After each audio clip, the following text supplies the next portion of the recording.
Assalamualaikum warahmatullahi wabarakatuh.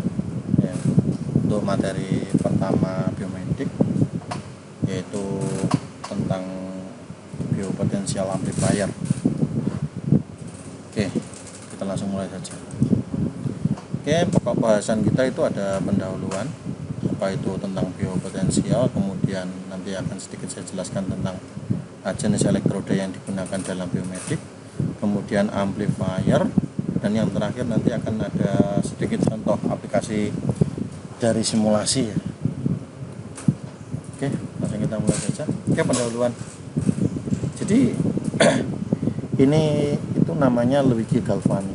Ya, Luigi Galvani itu di tahun 1786 ya. Dia menemukan teori yang diberi nama yaitu galvanisme. Yaitu kaki kapak bergerak ketika dilewati oleh arus listrik. Ini Luigi Galvani. Nah, pada tahun 1903 penemuan dari Luigi Galvani tadi dikembangkan oleh William Einthoven ya. Yaitu lebih terkenalnya dengan string galvanometer ya, atau memperkenalkan kawat galvanometer. Nah, ini yang ditemukan oleh Luigi Galvani dan juga yang dikembangkan oleh William Einthoven ya. Jadi kaki katak ini akan bergerak ketika dilewati oleh arus listrik. Ya, jadi ketika katak ini dipotong, kemudian di sini ada kaki ya. Nah, kaki ini kemudian dilewati oleh arus listrik, maka kaki itu akan bergerak seperti ini. Nah, oke. Ya, ini hanya sedikit pendahuluan saja tentang sejarah awal mulanya pendeteksian bidang-bidang biomedis. Oke, selanjutnya biopotensial. Apa sih biopotensial itu? Biopotensial adalah aktivitas dari sel-sel di dalam tubuh yang menghasilkan sinyal listrik. Contoh saja di dalam tubuh kita tuh banyak sekali yang melakukan aktivitas ya. Terutama yang paling besar melakukan aktivitas dalam tubuh itu adalah otot yang paling terlihat. Nah, jadi otot-otot di bagian tangan, mata, telinga, maupun otak kita itu bisa direkam aktivitas biopotensialnya. Dan ini nanti bisa kita analisa dalam model gelombang yang kita tampilkan di bis. Ya. Nah, itu nanti akan dikembangkan lebih jauh lagi untuk kontrol-kontrol, untuk analisa jenis penyakit dan lainnya. Ini mengantar untuk biopotensial. Oke, selanjutnya itu adalah elektrode. Jadi ada beberapa jenis ya elektrode yang digunakan dalam bidang biomedik. Yang pertama itu jenis fine wire ya, atau intramuskular. Kemudian needle elektroda, dan yang terakhir itu adalah disposable. Nah, ini jenis disposable surface elektroda ini yang sering kita gunakan. Kalau sampai pernah cek detak jantung ya, tapi bukan yang menggunakan yang model yang di lengan itu, tapi model yang menggunakan disposable surface elektroda yang ditempatkan pada daerah jantung. Kalau nggak salah tuh di rumah sakit seperti itu, mereka rata-rata menggunakan ini. Nah, fungsi dari ketiga elektroda ini adalah sebagai kopling atau interface kelistrikan di dalam tubuh kita. Itu fungsi dari elektroda. Oke. Nah, biopotensial amplifier. Nah, jadi amplifier di dalam bidang biomedik itu memang sangat dibutuhkan ya, karena memang output dari sinyal biopotensial dari tubuh itu memang rata-rata itu kecil, yaitu sekitar mikro sampai mili. Jadi kita harus kuatkan sinyal itu agar benar-benar terlihat dan lebih mudah untuk dianalisa. Oke. Di sini ya, sinyal biopotensial sangatlah kecil, sebab itu sinyal harus dikuatkan. Oke, parameter untuk menguatkan sinyal biomedis itu yang pertama adalah gain ya. Itu merupakan suatu penguat rangkaian ya dari komponen elektronika untuk menguatkan sinyal. Nah, sinyal dari tubuh itu nanti dikuatkan ya. Oke, selanjutnya itu adalah frekuensi respon ya. Frekuensi respon di sini yang dimaksudkan itu adalah penguat atau filter yang menunjukkan bagaimana merespon sinyal input dari gain tadi untuk frekuensi yang berbeda.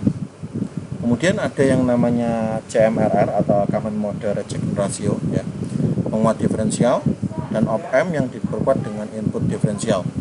Kemudian ada noise dan drill, dimaksudkan untuk menghilangkan jenis noise dan offset sinyal. Setelah itu kita masuk ke recovery.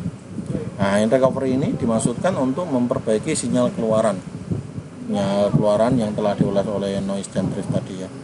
Kemudian lanjut itu ada input impedansi ya, atau di sini yang dimaksudkan adalah untuk stabilisasi arus atau tegangan yang akan mengalir ketika arus atau tegangan dinaikkan. Yang terakhir itu ada elektroda polarisasi, yaitu adalah pemilihan jenis elektroda. Jadi kalau kita memilih jenis elektroda yang, kalau orang Indonesia, saya sendiri pun pribadi ya kan lebih memilih barang yang murah tapi kualitasnya biasa. Nah itu biasanya nanti noise-nya dia akan besar. Nah jadi kalau menggunakan atau membuat suatu rangkaian biomedik itu kan memang salah satu syarat utamanya itu noise-nya itu harus sangat kecil ya. Dimana kalau kita biasanya membeli resistor dengan toleransi error itu 5%, 10%. Nah, ini kalau sama menggunakannya untuk bidang biomedis, jadi paling enggak errornya harus di bawah 1%. Jadi itu memang nanti sinyalnya akan keluarannya lebih bagus. Oke. Di sini ada jenis-jenis biopotensial tubuh ya. Jadi di sini adalah tegangan, di sini adalah frekuensi. Kita bisa dilihat di sini adalah ada EMG, ECG, EEG dan juga EOG. Kita lihat yang awal itu dari yang paling besar dulu ya. EMG itu mempunyai ring tegangan output itu antara 10 pangkat minus 1 sampai dengan 10 pangkat minus 5. Jadi dia satuannya mili sampai mikro sampai mili. Mikro sampai mili itu ada di EMG. Ya, dengan frekuensi itu antara, kalau di sini anggap saja di sini 80 sampai 5000. Ya. Jadi antara 80 sampai 5000 untuk frekuensinya. Kemudian kita lanjut, di sini ada ECG. ECG ini rentang tegangannya itu antara 10 pangkat minus 25 sampai 10 pangkat minus 45 ya.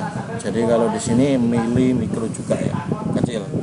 Nah di mana frekuensinya dia lebih kecil, yaitu antara 0,1 sampai dengan 5000. Kemudian di sini ada EEG yang nilai tegangannya itu antara 10 pangkat min 5 sampai 10 pangkat min 3 sampai 10 pangkat 5 pangkat min 5, dan ini lebih kecil lagi ya, dengan frekuensi 0,1 sampai dengan 100 Hz ya. Ini bukan kilohertz tapi Hz ya. Nah yang paling kecil itu adalah EOG, yaitu mempunyai rentang tegangan 10 pangkat min 4 sampai 10 pangkat min 5 dengan frekuensi kerjanya itu antara 0,1 sampai 10 Hz. Nah ini memang paling susah untuk menganalisa jenis sinyalnya ya. Oke, kita masuk ke lanjutnya, yaitu tentang operasional amplifier ya. Jadi jenis-jenis amplifier yang digunakan untuk rangkaian elektrobiomedik ya. Jadi op-amp itu adalah suatu penguat berpenguatan tinggi yang terintegrasi dalam sebuah chip IC yang memiliki dua input ya. Kita bahas yang pertama, ini harusnya sudah sampai dapatkan di RLA ya, dan sampainya memang harus sudah paham tentang ini ya. Di sini ada inverting ya, inverting amplifier, kemudian ada non inverting juga. Rangkaiannya sederhana seperti ini ya. Kalau inverting itu berarti apa? Membalikkan sinyal ya. Dimana di sini berada persamaannya. Kemudian ada non inverting amplifier. Kalau non berarti dia tidak membalik tapi hanya memperbesar sinyal saja. Oke, kita lanjut. Di sini ada buffer ya. Kalau buffer itu very simple ya menurut saya. Jadi input sama dengan output itu adalah buffer. Nah, jadi nanti kalau sampai kena ngomong buffer kok jadi penguat itu salah.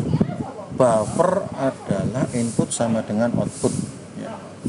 Oke. Kemudian di sini ada adder ya.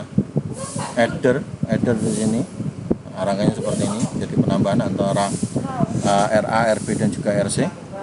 Dimana bila nilai RF ya, RF ini sama dengan nilai RA, RB, RC, maka persamaannya akan menjadi VO ya. VO ini sama dengan min VA plus VB plus VC. Gampang. Nah, di sini ada subtraktor. Subtraktor itu rangkaian pengurang ya.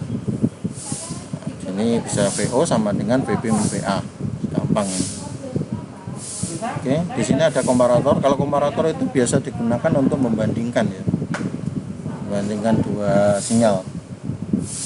Nah, perhitungan untuk menentukan jendela volt reference atau VRU-nya dan voltage reference atau VRLU-nya ya adalah sebagai berikut, yaitu untuk VRL-nya R1 bagi R1 plus R2 dikali ditambah V saturasi. Kemudian untuk VRL-nya R1 dibagi R1 plus R2 dikurangi V saturasi. Nah, di sini ada diferensiator amplifier. Sebenarnya lanjutnya yang terakhir itu ada integrator amplifier. Jadi nanti sampai harus sudah menguasai rangkaian-rangkaian amplifier ini. Oke. Di sini ada sedikit contoh ya. Di sini saya menggunakan aplikasi EOG ya. Jadi biar kita tahu sinyal hasil keluaran dari EOG itu seperti apa. Jadi kalau kita lihat di sini menggunakan disposable elektroda ya. Disposable elektroda kita gunakan di area mata. Jadi memang sebenarnya yang kita rekam di sini itu adalah kelopak matanya ya. Jadi ketika gerakan mata ke kanan, ke kiri, ke atas atau ke bawah itu akan menggerakkan kelopak matanya juga. Nah, itu yang kita rekam. Di sini ada diagram alirnya ya. Jadi ada elektroda, rangkaian proteksi, kemudian ada amplifier, filter, ada analog digital converter, kemudian untuk analisa sinyalnya kita bisa gunakan di PC. Oke, di sini ada rangkaian instrumentasinya. Ya, di sini ada untuk mata sebelah kiri, kemudian ada mata sebelah kanan. Ya, kemudian dimasukkan rangkaian instrumentasi ini. Ya. Oh iya, saya lupa. Harusnya sampai juga sudah mendapatkan filter ya. Jadi seperti low pass filter, high pass filter, band pass filter itu sampai harus sudah tahu ya. Dan kemungkinan itu sudah sampai dapatkan waktu di RLA ya. Ini ada low pass filternya gitu.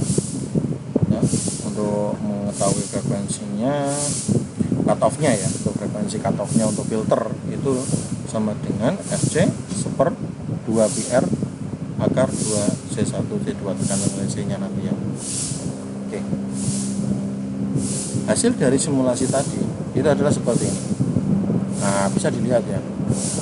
Nah, di sini anggap saja untuk batasan atau threshold untuk sinyal keluarannya lurus tanpa ada pergerakan itu posisi di tengah sini. Nah, ketika mata melihat lurus ke depan ya itu maka sinyalnya dia akan lurus. Tapi kalau dia melihat ke kanan dia sinyalnya akan turun ya.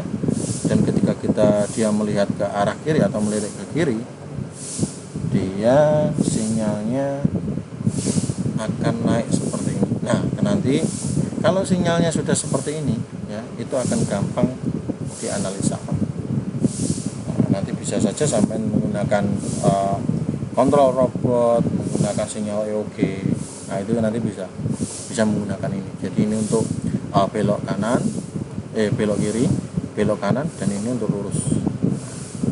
Itu nanti bisa dikembangkan seperti itu. Oke, pertemuan pertama cukup sampai sini dulu saja ya. Mungkin nanti kalau ada pertanyaan bisa langsung bertanya di Google Classroom ya.